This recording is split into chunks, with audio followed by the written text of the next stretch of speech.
The paper of the day is The Anatomy of a Large-Scale Hypertextual Web Search Engine. This seminal paper by Sergey Brin and Lawrence Page describes the development of Google, the search engine that changed the way the internet is perceived and used by billions that are connected to it today. The paper starts with their motivation for entering into search engine research and their design goals, which were to not only devise solutions for the problems that the search engines of the time faced, such as scalability and performance quality, but also to document the search on the subject of search engines, which had till then been mostly conducted at companies, and the technical details of the algorithms and techniques in use were not open to public. They describe how a typical search engine of the time functioned and how the architecture and functioning of Google differed. They describe in sufficient detail the major contribution of their work and the major logical components of the Google architecture, which are the PageRank algorithm and the use of anchor text, a constant comparison of their techniques with respect to crawling, indexing, and searching, and a mention of what was standard at the time, serve to emphasize the importance of their work along with examples of searches and corresponding search results. The key observation of Google is that the link graph embeddings in the web is a valuable resource for ranking the quality of web pages. Google uses the number of links entering the given web page as an approximation of the page's quality. This ranking is normalized by the number of links on a page.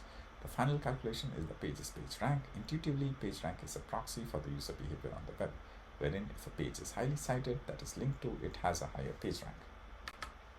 System anatomy.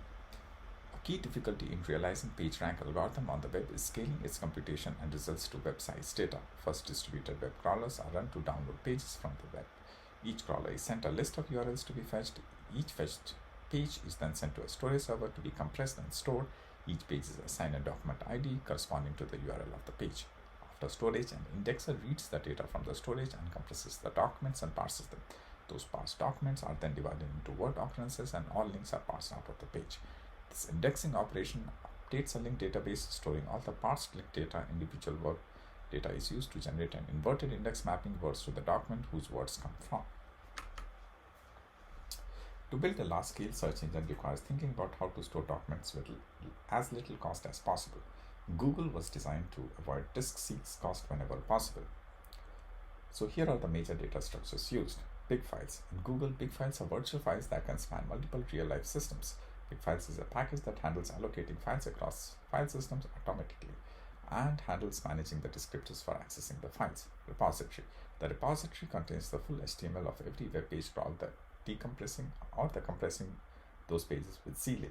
Within the repository, each document is stored along with the document ID, the length of the document, and the URL it was retrieved from.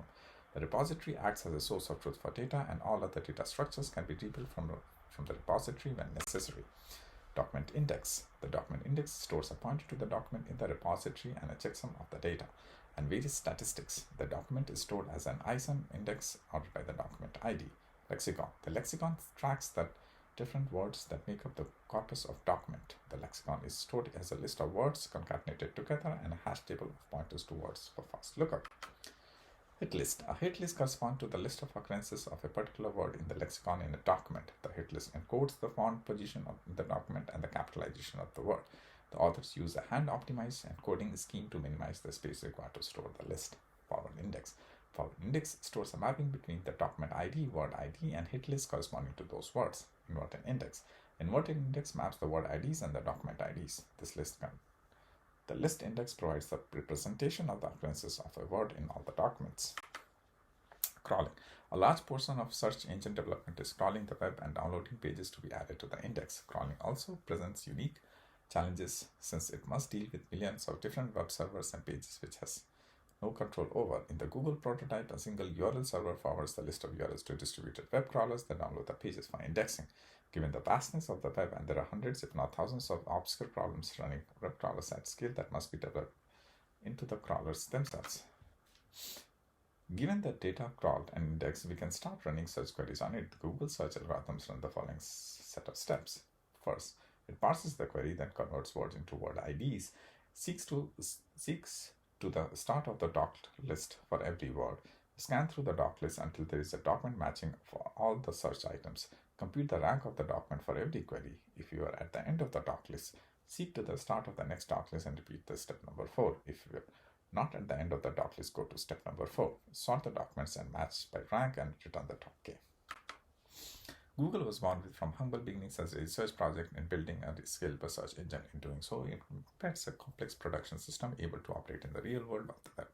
A central message is that the web services must account for enormous variety and quantity of data to operate on web at large.